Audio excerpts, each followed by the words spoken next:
to the evening's true beauty.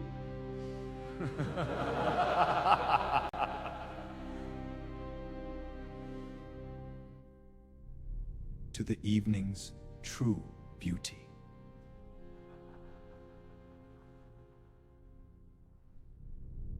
The chandelier above the Kang Tower ballroom was made of 6,000 crystals. I know because I had counted them 3 times that night instead of listening to my husband's toast. Because counting things was the only way I had learned to survive that marriage without screaming in a room full of people who would have called the screaming a scandal instead of a symptom. To my wife, Ji-hoon said, lifting his glass, and 300 guests turned to look at me the way people look at a painting they've been told is valuable but privately find ugly. The greatest shame of my life. The room laughed. Soft, polite, champagne flute laughter, the kind rich people use instead of applause. Somewhere near the ice sculpture shaped like the Kang Tower itself, his mother smiled into her napkin like she'd been waiting 3 years to hear someone finally say the quiet part out loud. I laughed too. I had gotten good at that. Laughing at my own funeral in real time, in a dress that cost more than my father's first car, surrounded by people who would repeat that line for weeks at other people's dinner tables and call it wit. Never once wondering what it cost, the woman standing at the center of the joke to keep her face arranged into something presentable for 3 more hours of a party that was supposedly celebrating her. If you're watching this from a city where somebody once said something cruel to you and dressed it up as a joke so you couldn't call it what it actually was, drop your city in the comments right now. Because I need you to know I see you, and I remember exactly how that marble floor felt under my heels that night, like it was the only honest thing left in the room. My name was Zora Bennett before I became Zora Kang. I had been an architect in Chicago with my own small firm, 4 employees, a corner office with bad heating and good light, and a life that fit me the way good clothes fit until I met Kang Ji-hoon at an international housing summit in Seoul, 3 years earlier, standing at a podium talking about sustainable density like it was scripture. He found me afterward at the reception, standing near a table of untouched hors d'oeuvres because I'd been too nervous to eat in front of strangers in a language I only half spoke. "Your mixed income model in Chicago," he said. No introduction, no small talk. The one with the shared courtyard instead of a parking structure. Everyone in that room today talked around the actual problem. You solved it in 4 slides. "You read the paper," I said, surprised, because most men in rooms like that only pretended to. "I read it twice," he said, and looked at me like I was the first real conversation he'd had in a decade, instead of another name on a conference program he was obligated to shake hands with. He asked, almost shyly for a man who owned half a skyline, if I'd let him buy me coffee before I flew home the next morning, purely, he said, to argue with me properly about density ratios. I said yes, because it had been a long time since a man had wanted to argue with my ideas instead of simply agreeing with my face. I made the mistake every woman in my position eventually makes. I believed the way he looked at me in private was the truth, and the way his family treated me in public was just noise I'd eventually learned to tune out. I was wrong. The noise was the truth.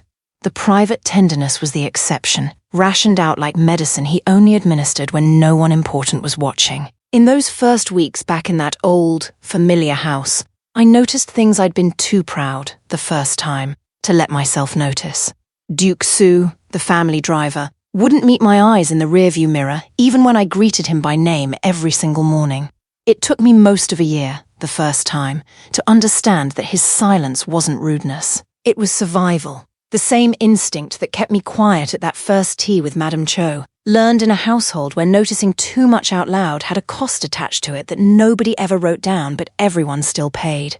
By our first anniversary, his mother, Madame Cho, had convinced me that a Kang wife did not moonlight running a foreign business, and I had folded my firm into an advisory role I never asked for. By our second, I had given up the apartment I loved for a wing of the family compound, with a bathroom bigger than my old bedroom and a silence bigger than both. 1 negotiated inch at a time, I had given away almost everything that once made me recognizable to myself, and in exchange I'd been handed a driver named Duke Soo who wouldn't meet my eyes in the mirror, a monthly allowance I never asked for and never touched, and a husband who came home twice a month smelling faintly of a perfume that wasn't mine. The woman wearing that perfume was named Yoon Hae-ri. She had been his father's chosen match for him before I ever existed, the daughter of an old construction dynasty that had merged with the Kangs twice already through marriage, and she had never once stopped behaving like a wedding that didn't happen, had simply been postponed. Officially, she worked 2 floors below Ji-hoon's office at Kang Construction Group as his senior strategic advisor. Unofficially, she was the hand that moved every quiet piece on that board, including, eventually, me. That night, after the toast, after the laughter settled into the low hum of an orchestra picking back up, I walked out onto the terrace because I could not breathe inside that ballroom for one more minute. The rain had started without asking permission from anyone, the way rain does, and I stood there getting soaked in $15,000 of silk because it was the only privacy left to me in a marriage that had stopped being mine years before that. Ji-hoon followed me out, not to comfort me, to finish the job the toast had started.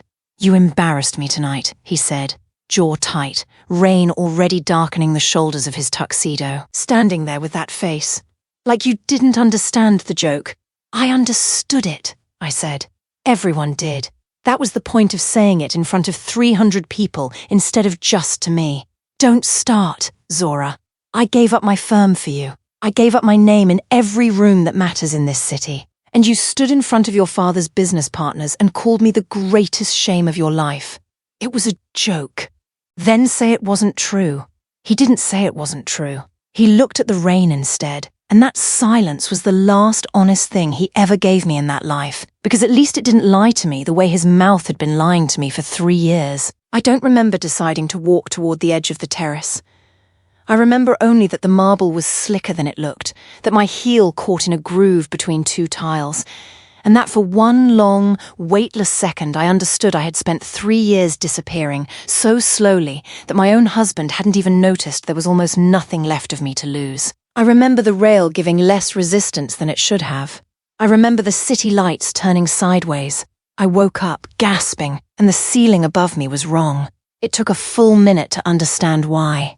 It was the ceiling of my old apartment on Sedgwick Street, the one with the water stains shaped like Florida that I had meant to get fixed for 2 years and never did, because fixing it would have meant admitting I was staying there long enough for it to matter. My phone sat on the nightstand where it hadn't sat in years, and the date on the screen made my hands go cold before my mind caught up to why.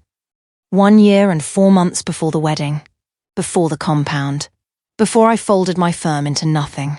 Before Yoon Hae-ri had learned my husband's calendar better than I ever would. Before any of it had happened to me the first time, if the first time was even a phrase that made sense for whatever had just happened. I sat up in a bed I hadn't slept in for years, in a body that ached the way it used to ache after long nights hunched over a drafting table. And I understood, the way you understand a fact before you understand a feeling, that whatever happened on that terrace had not been an ending. It had been a return address. I called Talia before I called anyone else, because some instincts survive whatever this was.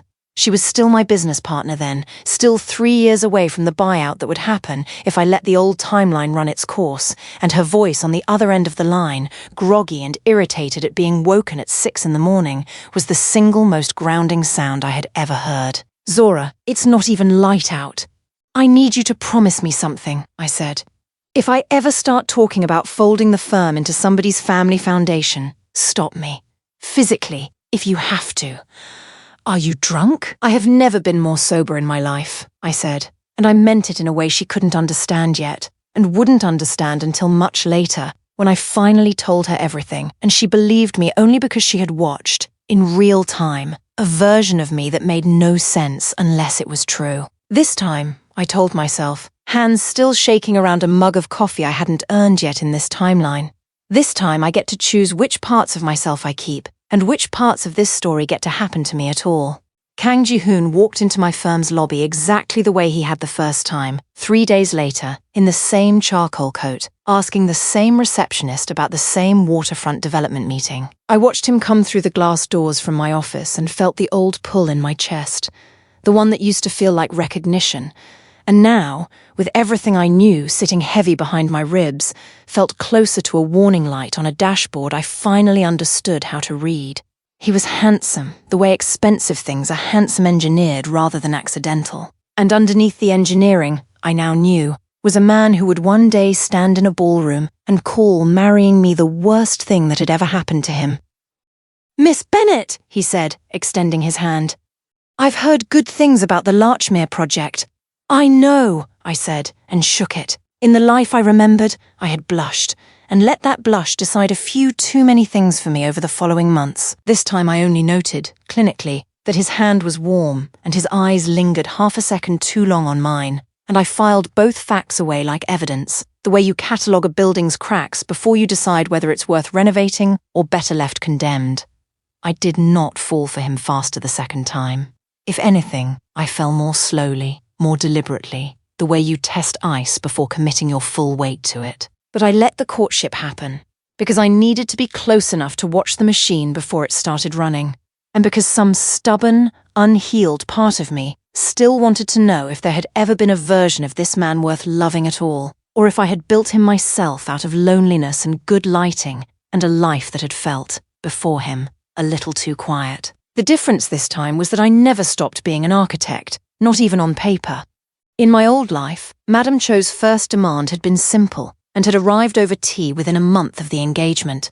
Give up the firm, focus on the family, be available. I had agreed within the week, because agreement had felt cheaper than conflict, and I hadn't yet learned that conflict avoided today only gets collected later, with interest, at a moment of somebody else's choosing. This time, when Madame Cho sat across from me at the exact same tea, in the exact same sitting room, and said, in the exact same measured voice, "A Kang wife does not need a career. She needs a purpose, and her purpose is the family." I smiled the way I had learned to smile at building inspectors who tried to fail a sound project on a technicality they'd invented on the spot. "I understand completely," I said. "My firm will simply become part of how I serve the family.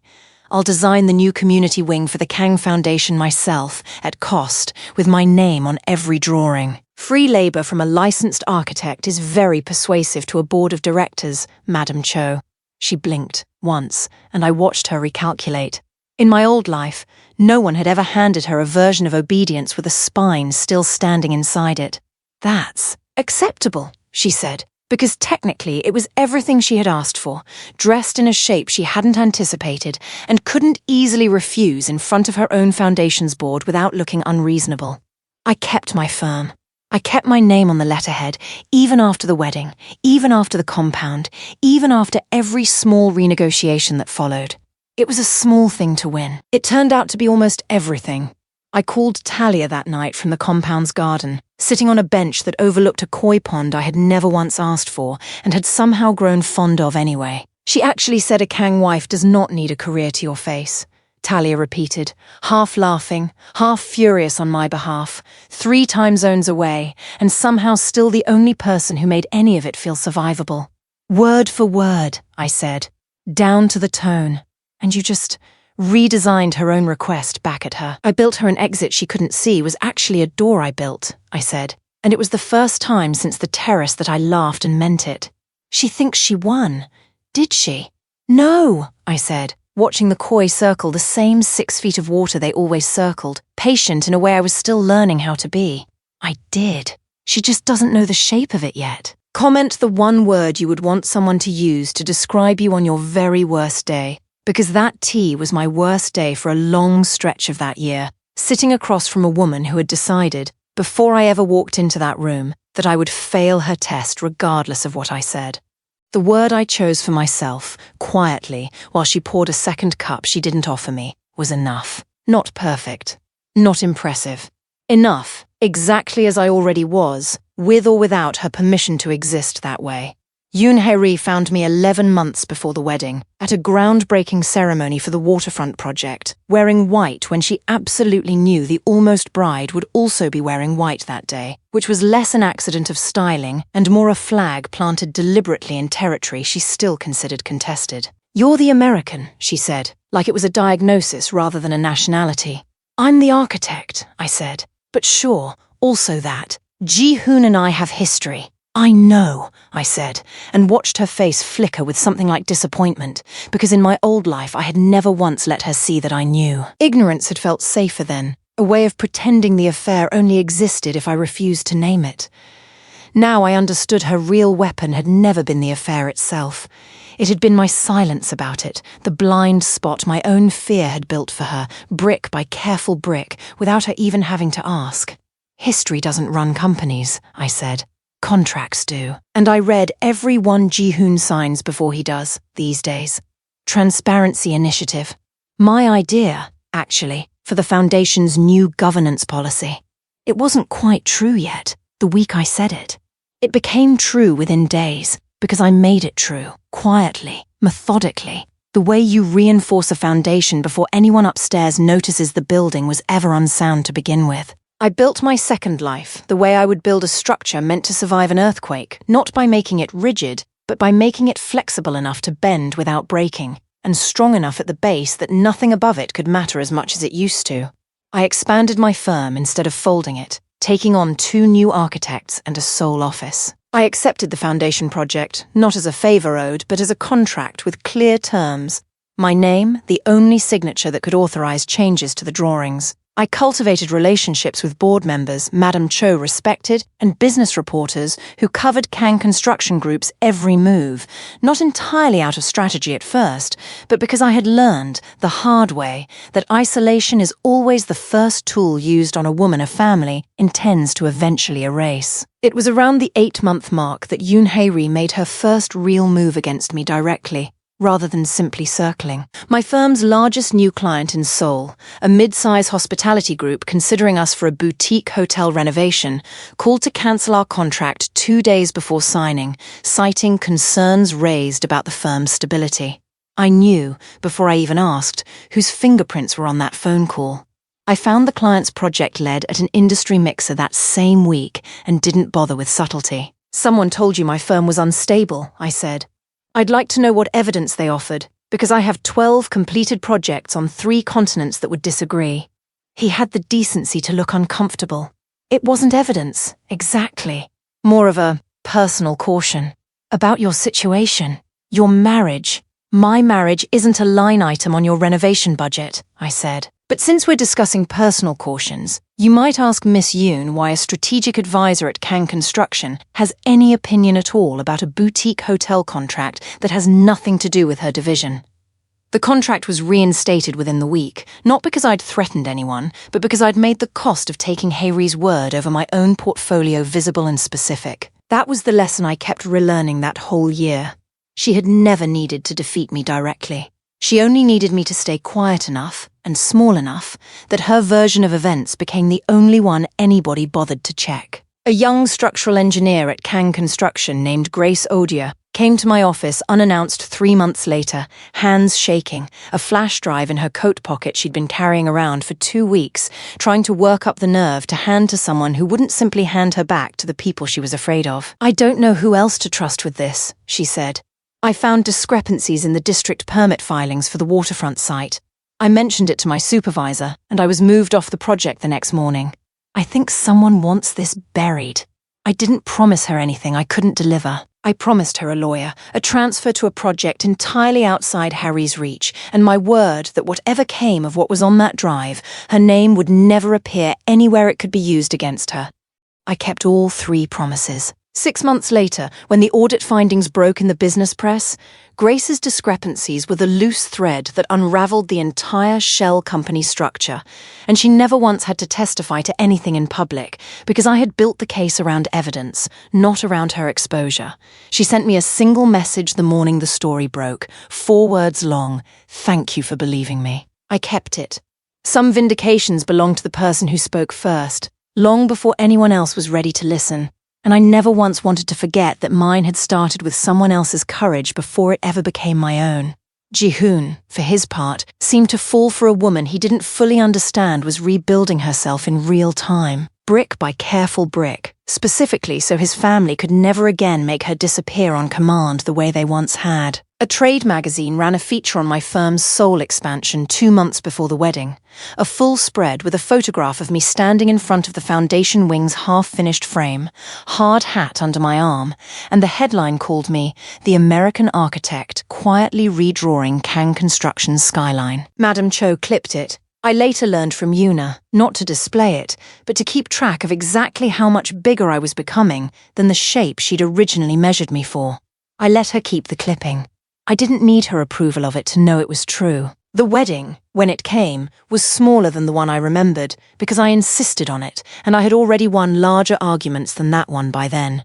Madame Cho wanted the 600-guest spectacle with the ice sculptures and the string quartet flown in from Vienna.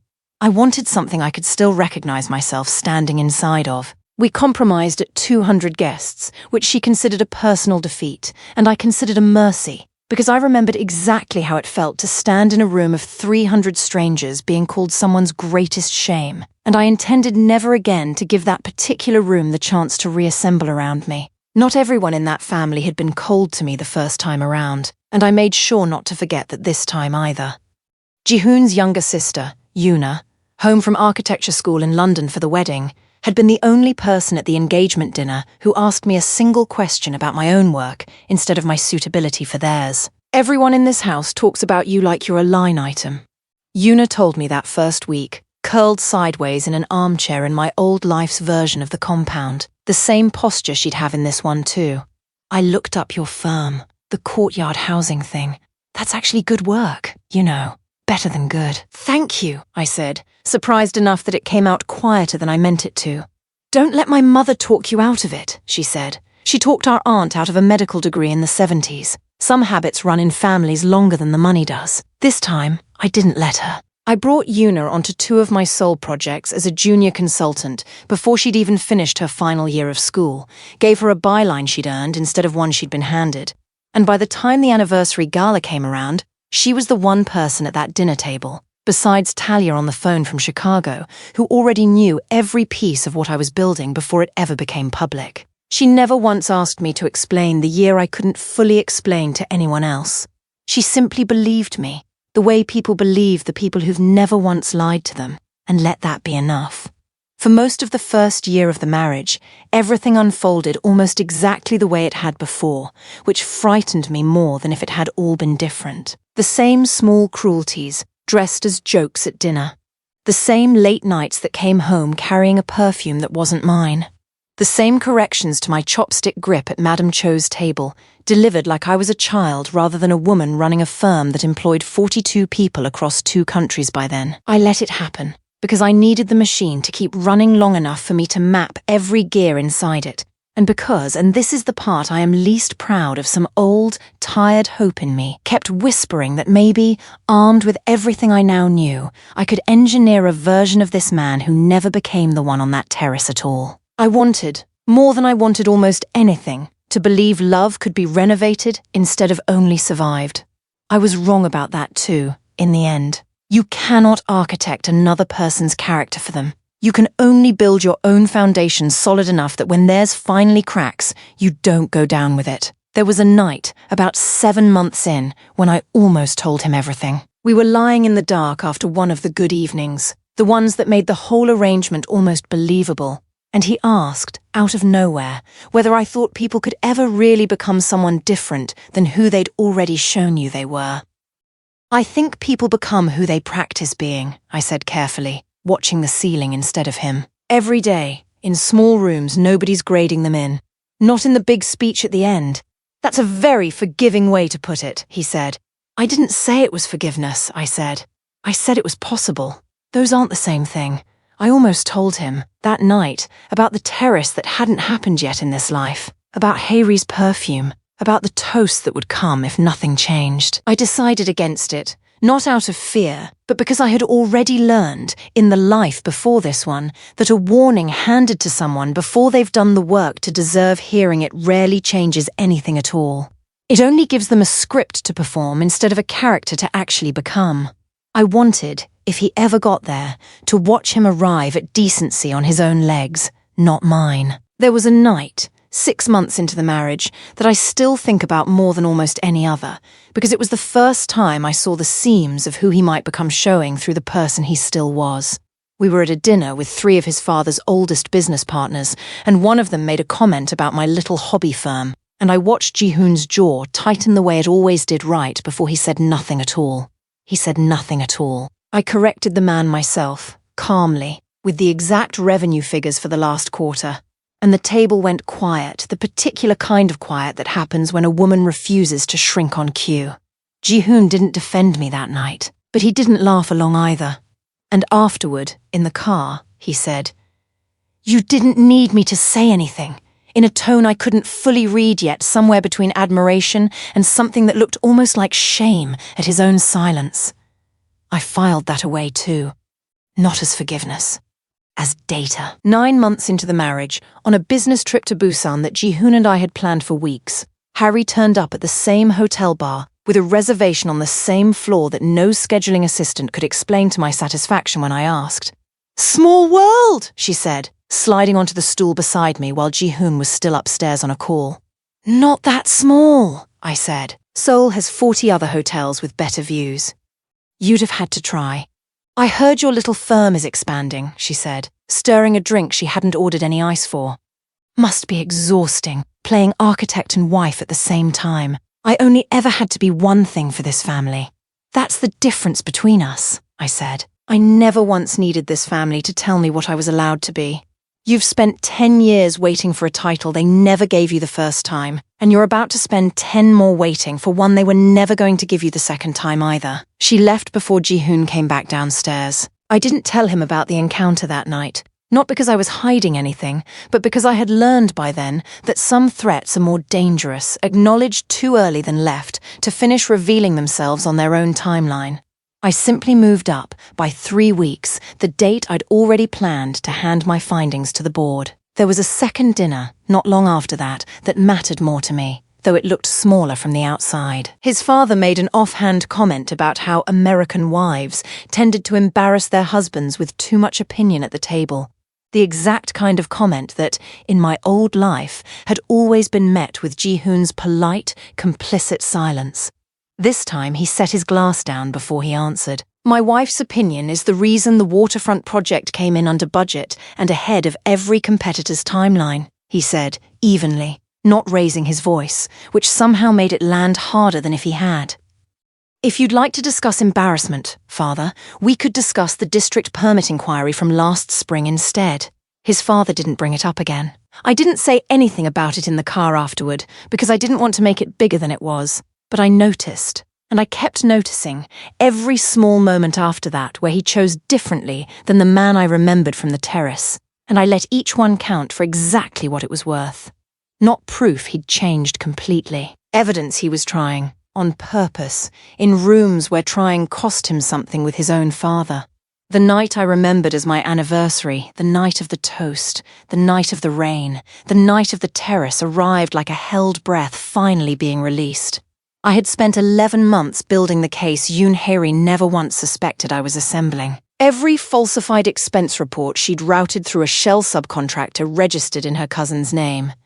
Every permit she'd expedited through bribes at the district office. Corruption dressed up as simple efficiency to make Ji-hoon's projects look faster and cleaner than his competitors. Every quiet threat she'd made to 2 junior employees who'd almost figured out what she was doing before I found them first and moved them into better positions somewhere she could no longer reach. None of it was mine to pursue through a courtroom, and I never once seriously considered trying. That wasn't the kind of justice I wanted, and it wasn't the kind likely to survive contact with a company's legal department anyway. What I wanted was simpler, and, I had learned by then, far more permanent. I wanted the truth delivered in front of the only room that had ever actually mattered to her, the room full of investors and board members and business reporters whose good opinion was the only currency Yoon-hae had ever genuinely cared about holding. The morning of the gala, Yoona helped me into the same shade of deep blue silk, standing behind me at the mirror the way a sister might, though we shared no blood at all. "You're shaking," she said, steadying the clasp at my neck. "I know exactly what's going to happen tonight," I said. "I planned every hour of it myself. I still can't stop my hands." "That's not fear," Yoona said. "That's just what it feels like right before something true finally gets said out loud in a room that spent years pretending it wasn't happening." She was right, though it took me until the toast itself to understand she had been. The anniversary gala was held in the same ballroom, beneath the same 6,000 crystals I had once counted instead of screaming. I wore the same shade of deep blue on purpose because some part of me needed the symmetry, needed to stand in that exact spot and prove to the version of myself who almost went over that rail that I was not the same woman who had stood there before. Ji-hoon rose to give his toast. I watched him the way you watch a door you already know what's supposedly waiting behind. "To my wife," he said, and for one suspended second, the old wound in me braced automatically for the word shame, the way you brace for a slap you've already felt once before and never fully stopped flinching from. "The best decision I never deserved to get to make twice," he said instead, and the room didn't laugh. It applauded, warm and genuine, and I sat very still, because I hadn't engineered that line, hadn't scripted it, or demanded it of him the way I'd renegotiated nearly every other term of that marriage over the previous year. He had simply, somewhere in those months, become a man capable of saying it and appearing to mean it, or at the very least a man capable of performing meaning it convincingly enough that I had to sit with the unsettling possibility that both things could be equally, complicatedly true at once. It was during that applause that Yoon Hae-ri's carefully constructed year finally came apart, because I had timed the release of the audit findings to land in the business press exactly 1 hour before the gala began, and by the time dessert was served, 3 board members already had it open on their phones beneath the tablecloth. I watched it ripple through the room the way water finds every low point in a foundation. A board member 2 tables over went pale and excused himself to the hallway with his phone already pressed to his ear. Madam Cho, who had spent the whole night performing warmth for the reporters circling the head table, went very still when her own assistant leaned down and whispered something that made her set down her wine glass without finishing the sip already in her mouth. Ji-hoon's father, who had made the original joke land so well 3 years ago by laughing loudest, wasn't laughing now. He was reading something on his own phone with the particular stillness of a man calculating exactly how much of this was going to attach itself to his name in tomorrow's papers.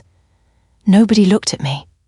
That was the part I hadn't expected to enjoy as much as I did. For 3 years, I had been the center of every room I entered in that family, examined and found wanting. Tonight, I was simply standing at the edge of it, watching the actual center of gravity finally shift to where it had always belonged. She found me on the terrace afterward. Of course she did.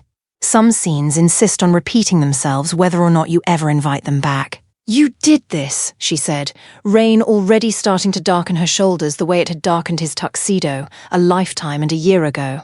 "I documented this," I said. "You did it. I just made certain the right people saw it before you could bury it under one more shell company registered to a cousin nobody's ever met.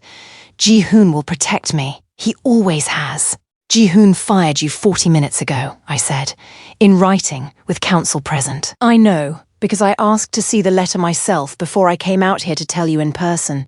I wanted you to hear it from someone who was never once afraid of you, not even the first time we met, wearing white."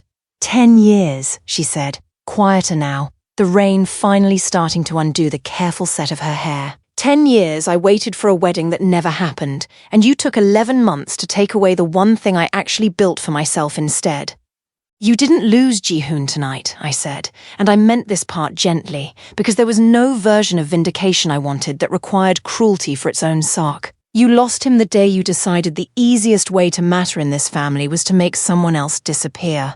I just made sure that disappearing stopped happening to me." She didn't say anything else. There was nothing left in that particular account to spend, and some part of her seemed to understand that faster than I expected. I stayed on that terrace a long time after she left it, standing in the same rain-slicked spot where, in another version of this life, I had lost my footing and very nearly lost everything else along with it. This time, the marble held under my heels. This time I held. Ji-hoon found me there an hour later, his tie loosened, his father's business partners still working the room behind him without needing his attention for once. "I know I don't deserve an explanation for who I used to be," he said, "but I want to give you one anyway, if you'll let me. I'm listening." My father raised me to believe love was a transaction you made look effortless in public and settled quietly in private. I watched him do exactly that to my mother for 30 years, and some part of me decided that was simply what marriage cost a man in this family. I let Harry stay close because ending it would have meant admitting I'd chosen wrong once, publicly. and admitting that felt like the one failure my father would never forgive. So instead, I let a woman I didn't love make me smaller in front of rooms full of people, over and over, because it was easier than becoming the kind of man who could stand up in one of those rooms and simply be honest. Did you know, before tonight, about the shell companies, about grace?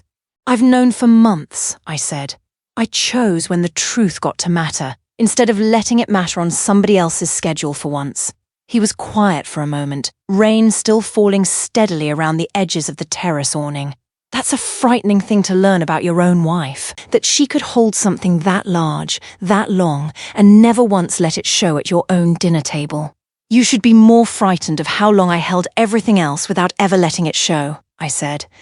This was easy by comparison. And tonight? Tonight you built the exact fire I should have lit myself years ago, and you never once asked me to hold the match for you. I watched you do it without needing my permission or my protection, and it was the first time in this entire marriage I understood I'd been given something I never once actually deserved to keep. I need you to understand something, I said, and my voice didn't shake, because I had spent a full year making certain it never would again in that particular room. I'm not the woman who used to disappear a little more every time your mother corrected my grammar, or every time your ex-fiancé wore white to my own engagement party. I built a life this time that doesn't require your approval to survive it. If you want to be inside that life, you're going to have to fight for a seat at a table I no longer need you to set for me. Then let me fight, he said. Not to fix what happened here tonight. That's already fixed, and you fixed it yourself, without me. Let me fight to earn what I almost lost without ever fully understanding I had it in the first place. If you're still with me, I want you to know the fighting hadn't even started yet. What came after that terrace was slower, and in its own way harder to watch than anything that had happened under those crystals. He fought, and I want to be honest about what that actually looked like, because it wasn't grand gestures performed in the rain. Not really, not the kind you'd expect from a man who owned half of Seoul's skyline by then. It was smaller and slower than that, and slower has always been more convincing to me than grand. He moved his mother out of daily involvement in our household within the month, not with cruelty, but with a firmness I had never once seen him use in my first life. He sat on my firm's advisory board as a silent, non-voting member, present only when I invited him, learning the language of my work the way you learn a spouse's family language, slowly and with real effort, instead of asking me to abandon mine for his. He told his father's oldest business partners, in a boardroom I wasn't even present to witness, that any deal requiring my absence from future company events was simply a deal he was no longer willing to sign, regardless of what it cost the quarterly numbers. I only learned the details later, from Duke Soo, who had started meeting my eyes in the mirror sometime that year, and had apparently decided I deserved to know the parts of the story Ji-hoon was too proud to tell me himself. His father had pushed back hard, according to Duke Soo, reminding Ji-hoon in front of 4 board members that the foundation partnership with the Wen Group was worth more than any single event on a social calendar, and that a man who let his wife's schedule dictate billion-won decisions was a man who'd forgotten who actually ran the company. Then I've forgotten correctly, Ji-hoon had said, according to Duke Soo, because the last time this family let a schedule get built around someone else's convenience instead of my wife's, it cost us Grace Oduya. It nearly cost us the waterfront project's entire permit structure, and it cost me 3 years I can't get back. I'm not making that mistake again to save one dinner with the Wen Group. Nobody at that table had an answer for that, Duke Soo told me, and for once his father hadn't tried to find one. He did not become perfect. I want to say that clearly, because I know some of you are hoping this ends with a man transformed into something entirely unrecognizable, and that has never been an honest story. And I promised myself a long time ago that whatever life I built the second time around, it would at least be a true one. Real change, the kind that actually holds weight under pressure, rarely arrives as a single dramatic conversion. It arrives in installments, paid on ordinary nights nobody's watching, and you only get to trust it once you've collected enough of those small, unwitnessed payments to call it a pattern instead of a performance. He was still occasionally cold in ways that took me real time to unlearn flinching from. He was still, some nights, more his father's son than his own man, and I don't think that particular inheritance ever fully leaves a person who grew up inside it. But he had become someone willing to notice the difference between the two, and willing to keep choosing, on purpose, night after ordinary night, to be less of that inheritance and more of whoever I had shown him, without ever meaning to teach anyone anything he was capable of becoming. There was a dinner, not long after the gala, where Madame Cho reached over out of old habit and repositioned my fingers on my chopsticks the way she had 100 times before, the same silent correction that had once made me feel about 6 years old at my own dining table. "Mother!" Ji-hoon said, before I could decide whether to let it pass one more time. "She's held those the same way for 32 years. It works. Let it work." Madame Cho withdrew her hand. She didn't apologize, and I didn't need her to. I just noticed, quietly, that the correction had finally stopped landing on me alone, and let that be its own small, sufficient kind of justice. Madame Cho never fully forgave me for the tea that hadn't gone her way, that first year, and somewhere in the second year I stopped needing her to. Some foundations you only have to pour correctly once, and then you never have to argue about their soundness again. The community wing I'd designed for the Kang Foundation opened that spring, and I stood at the ribbon cutting in a hard hat that ruined my hair, watching families move through a building I'd drawn myself, with my name on every page of the permit file, exactly where it belonged. Ji-hoon stood beside me instead of a half step ahead of me the way his father always stood ahead of his mother at events like this, and when a reporter asked him what he was proudest of about the project, he didn't mention the budget or the timeline at all. "That my wife's name is the only one on the drawings," he said. "It should have been there from the beginning. I'm just glad it's there now." I thought about the version of me who had once agreed to fold her firm into this family's foundation for free, in exchange for a piece that never actually arrived, and I thought about how much closer that woman had been to disappearing entirely than she'd ever let herself admit, even to Talia, even to herself, until a rain-soaked terrace forced the truth of it out of her all at once. A year after the gala, Ji-hoon and I stood on that same terrace at dusk. No crystals overhead this time, no audience, no toast waiting to be given by anyone. He held my hand the way you hold something you finally understand, all the way down, you were never entitled to in the first place. "Say it," I told him, because I have always needed the words spoken plainly, out loud, in every version of this life I have been given the chance to live. "You are the best decision I never deserved to make twice," he said. "And this time I know it while I'm still in the middle of making it, every single day, instead of only figuring it out in some ballroom after it's already too late to matter." I used to believe the worst thing that could happen to a woman was disappearing so slowly that no one, including her, noticed until it was almost too late to come back from. I know better now. The worst thing is staying gone. The best thing. The thing I would choose again in any life, under any chandelier, on any rain-slicked terrace, is coming back to yourself on purpose and letting the people who claim to love you learn, the hard way if necessary, to meet you exactly there. I think often about the woman on that first terrace, soaked in rain, still absorbing the sound of 300 people laughing at a joke that was actually a verdict. I don't feel sorry for her the way I once thought I would if I ever got the chance to look back at her from somewhere safer. I feel something closer to gratitude, because it was her falling, her fear, her one unguarded second on wet marble that finally taught me the difference between being loved and being merely kept. Being kept had felt, for 3 years, almost identical to being loved if you'd never once been offered the real thing to compare it against. Being loved, I learned the second time, looks like a man standing on the same terrace a year later, in the same rain, finally choosing honesty over the easier lie he'd been telling both of us for years. It looks like a chopstick correction that finally lands somewhere besides your own hands. It looks like your name, alone, on a set of drawings you designed, printed in a magazine you never once needed permission to appear in. This time, I stayed. Not because he earned it before I ever decided to. Because I built a life solid enough that staying finally became a choice instead of a sentence quietly handed down to me. And for the first time in either version of this story, that choice belonged entirely to me to make.